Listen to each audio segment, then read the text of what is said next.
উত্তর পূর্বাঞ্চল পর্ষদের ৭২তম প্ল্যানারি অধিবেশনে যোগ দিতে আগামী ২০ ডিসেম্বর রাজ্যে আসছেন কেন্দ্রীয় স্বরাষ্ট্রমন্ত্রী অমিত শাহ। ২১শে ডিসেম্বর আগরতলার প্রজ্ঞা ভবনে এই প্ল্যানারি অধিবেশন হবে।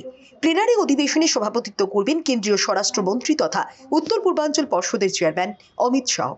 এই অধিবেশনে উপস্থিত থাকবেন উত্তর পূর্বাঞ্চল উন্নয়ন মন্ত্রী তথা উত্তর পূর্বাঞ্চল পর্ষদের vice chairman Jyotiraditya N Scindia, উত্তর পূর্বাঞ্চল উন্নয়ন মন্ত্রকের প্রতিমন্ত্রী ডক্টর সুকান্ত মজুমদার এবং উত্তর পূর্বাঞ্চলের সমস্ত রাজ্যের রাজ্যপাল ও মুখ্যমন্ত্রীগণ সহ উত্তর পূর্বাঞ্চল পর্ষদের ২ জন সদস্য।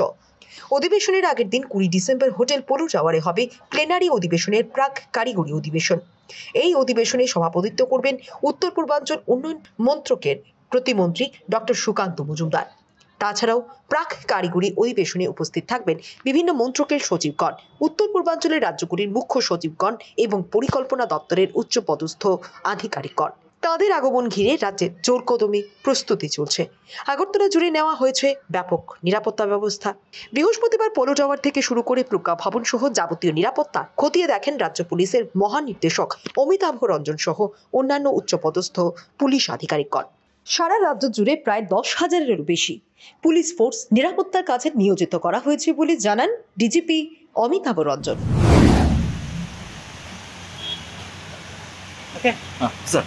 सर सिक्योरिटी जो माने क्या अरेंजमेंट हो रहा है इसके बारे में थोड़ा। एनईसी की बहुत बड़ी मीट है यहाँ, बहुत हाई लेवल डिग्निटरीज आ रहे हैं, हमारे माननीय यूनियन होम मिनिस्टर भी रहेंगे यहाँ, तो बहुत ही व्यापक और बहुत ही विस्तृत सिक्योरिटी अरेंजमेंट की जा रही है।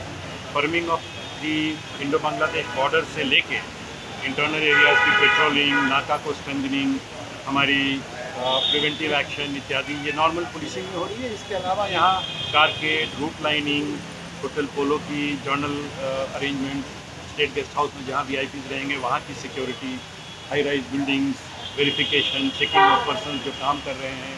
इसके अलावा जो पूरी गतिविधि होगी, जितनी मीटिंग्स हो रही हैं, जितनी भी फंक्शंस होंगे, उन सबों का एक समन्वय ऐसा हो ताकि हमारा सिक्योरिटी टाइट हो और अनअब्ट्रूसिव हो। इसकी अभी आज ट्रायल भी चल रही है, हम लोग उसमें फाइनल पॉइंट्स चेक भी कर रहे हैं। इस अरेंजमेंट में कितना फोर्स यूज़ किया रहा है? फोर्स टोटल हमारी करीब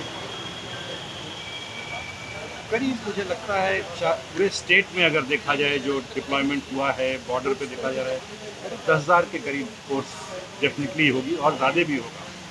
सिर्फ इस क्षेत्र में करीब 6-7 हज़ार लगा होगा टाउन में और बगल के एरिया में, रूट पे, इम्पोर्टेंट बिल्डिंग्स पे, क्योंकि ये शिफ्ट पे है इसीलिए फोर्स भी हमको बहुत ज़्यादा है।